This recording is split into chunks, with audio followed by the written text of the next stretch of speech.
Welcome everyone. This is Nichelle Anderson. I'm your host for my podcast show, Surviving Your Journey Towards Success. Thank you so much for joining me today. I'm looking forward to go ahead and tackle this topic. I just appreciate you listening in, and please share this. I started this podcast based on my book and the tweets that I was doing on Twitter a couple years ago, now in 7 years. Can you believe it? And I wanted to kind of expand on those tweets, and that's how I started this podcast show. And the title of it was my book, Surviving Your Journey Towards Success. It is available. Go ahead and purchase that and share it. And if you love it, go ahead and leave a review. You need to get up on that. And I really appreciate you if you do. So today, we are going to focus on why companies don't really appreciate their employees. Yes, we're going in that today because I know a lot of people scratching their head and want to know why. But before I get started at my podcast show, I like to go ahead and say a prayer right quick. And that's what I have been doing these past, 7 years, y'all. I'm still doing it.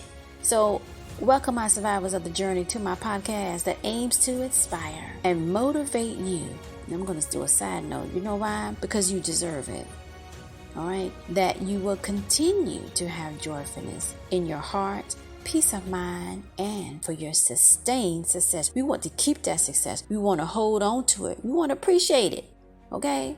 So today we're going to focus on episode 124, why companies don't really appreciate their employees. Now I have heard, and also they have heard directly, and other people share with me that their vision and their mission incorporates how they appreciate employees. Okay, we can go down. But there's a high turnover rate. There's a lot of violence that can happen in the workplace, and that can be either direct or indirect. It could be passive or not passive. Nevertheless, it happens. It happens a lot. So we're going to get into that and understand how you can heal and move forward and identify if your workplace is not really appreciating you. Believe it or not, it does happen. So let's go ahead and get into this. So we have my important wisdom point. I like to kind of centralize everything what I'm trying to teach today. And that is, some companies tend to feel if they pay you, then you will always return. Isn't that kind of like old school? Because now it's like, there's so much to deal with. I'm so tired. I'm out. So that is a very limited mind thing from a company to say, well, no, you will stay anyway. No, people say, I'm out. To think approach to leadership. When actually the mind goes, the body will follow because the person is so miserable. Okay, so they don't care if it's a career change. They don't care. They just want to get out. Mental peace always rules. That's why when you say a high turnover, that basically means that even though the company is doing this and that, they're not feeling appreciated. A whole bunch of people leaving. That's a huge flag. You don't continue like business as usual. I don't see nothing here. Like you're on a Titanic and everybody's like, let's play some music. Nobody don't hear that's breaking over there. Nobody don't hear that. Really? Okay, let's get into this. Here are the top 3 things why companies don't really appreciate their employees. Number 1, the leadership. Okay, can we go there? We're going to get right up into it. The root. The leadership is more focused on the numbers rather than the people that give them those revenue totals, right? As well as the brand equity that encourages customers to support the brand. And that's huge. Numbers, yes, is everything, but so is how many people is expressing, I'm not happy up in here. I'm not happy. I don't like this. I need this. I need this to be able to feel I am appreciative. Why we can't get this done? Why is always a roadblock? You see what I'm saying? So leadership has to focus on more so of this approach. And here we go. Mind you, if you sign up to my Substack newsletter and my access to be a Prime member, you get all these goodies. I break it all down for you. But here I'm going to share this on my public podcast here. And that is, leadership has to take a look of how this really impacting their employees. That's the asset.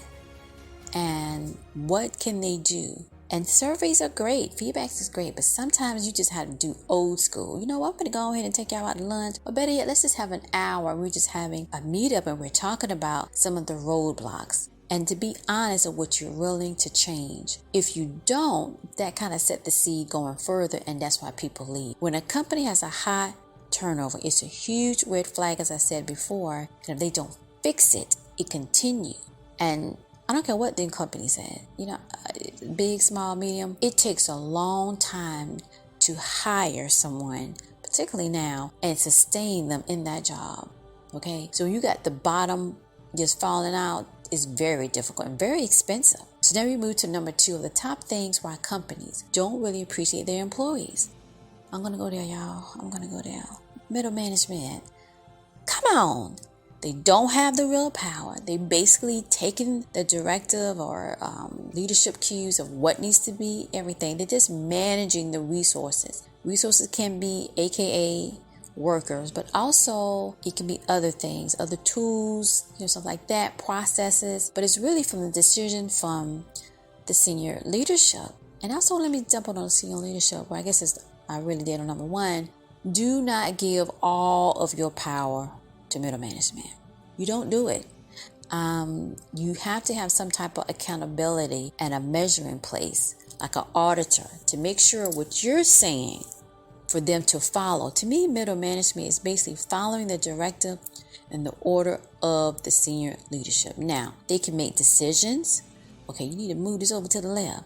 You need to move this over to the right. You need to come on back up a little bit. That's middle management to me, right? Not to the point that they're taking that authority. And you know what? Since I'm kind of like jealous of you, I'm going to hold you back and I'll put you in training. It's, maybe because, I just think that you might be over there, even though the senior leadership feel like you should be over here. I'm not going to do that. AKA, side note, y'all can get all this comedy on my Substack Premium membership members. Sign up. Help a sister.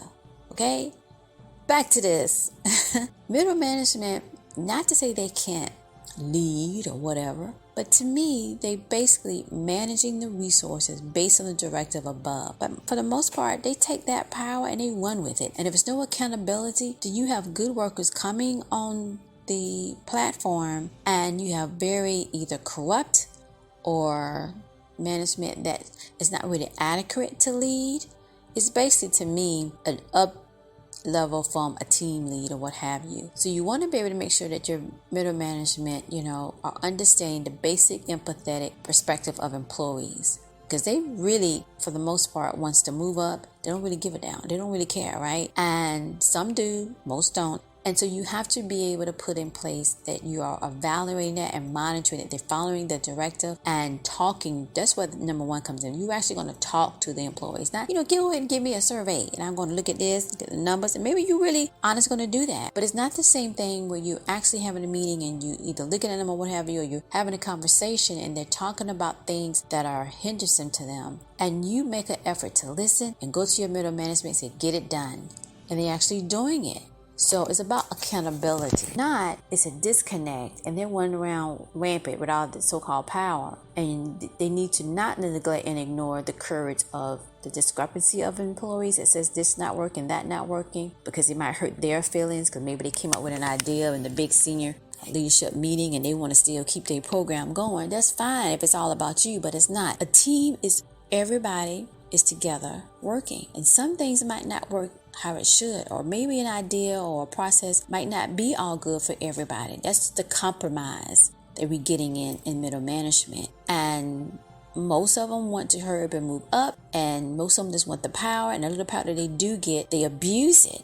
And so then the person have to say, okay, do I have to go over their head and do all that? A lot of people don't want to do that. So that's why, from a senior leadership perspective, you're monitoring your middle management and you're getting to know your employee. You have the lunch with them. You have the one-on-one to make sure that what you're deciding is going to roll out. Otherwise, I wonder why my number's so low. I wonder why so many people are rolling out. That's why you got to kind of peel off all those layers to figure out where's the issue. And usually it is in middle management. So number 3, let's move to that. Companies that are prideful boast for the worst, as they would never see their failures, thus take advantage of what the employees are saying is the issue. So working conditions are hugely unbalanced between personal and workplace. These places tend to think we hiring over and over and over and over will suffice, and high turnover don't really mean nothing, right? But actually it do. When it's a high turnover, it is so bad. It's just really pathetic in that sense, because you cannot sustain the workflow because you don't have enough experienced people. It takes a while to train someone. Okay, particularly now with some of the places where you got to know 20 or 30 doggone things. That's one role. So you want to avoid that. And do that. You got to do the work. You got to make the time. Like, come on, let me go ahead and talk to you. Whatever they say, really be honest. Can you get this done? Can you make sure that it's going to get done? You see? So you want to be able to avoid that, right? You don't want to be in a pathetic type position, right? You want to be able to be a way that the cycle of toxicity and high stress is not within your company. So your task to dust to dawn today is about you want to access your resources and lead for the betterment of your health as a way to understand that if the company continue to show that you're not appreciative, giving your time, giving you the mic, as I like to say, and listening to that and implementing that, and it just keep going on, it's just a slow way to tear off your worth, right? It's a slow element that affects your whole being, and you lose in the end. So you want to be able to kind of make a notation of what they are doing for you and what they're not. Your motivational takeaway, that was just one thing for your task to dust to dawn to get you working on something. But your motivational takeaway before I wrap up is just leave.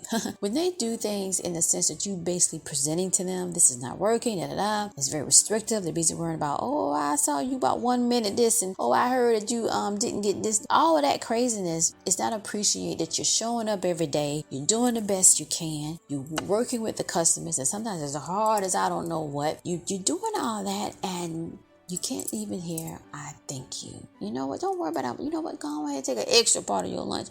You gotta be positive to people. And if the company's not doing it and it's always ignore, then you have to consider the leave so you can be happy. You remove the stress, you get healthy, and prayerful that you deserve something better. All right. Guess what, y'all? I'm going to wrap up. If you need any questions and you got any concern, you can email me at info@NichelleAnderson.com. Do follow me on Twitter. I'm on Twitter and on Facebook. And I appreciate you. I hope you got some goodies here. If you do, go ahead and leave a message. And plus, consider to be a premium member on my Substack channel. Just for premium members, you can get some free access. But for the paid members, you get all the content. Can I say amen? All right. Thank you so much. Surviving your journey to success. This is my podcast, y'all. This is my 7th year. I'm keep going because I want to motivate you as God motivated me to say, Nichelle, keep going. Thank you. All right. I see you. I'll talk to y'all in the next one.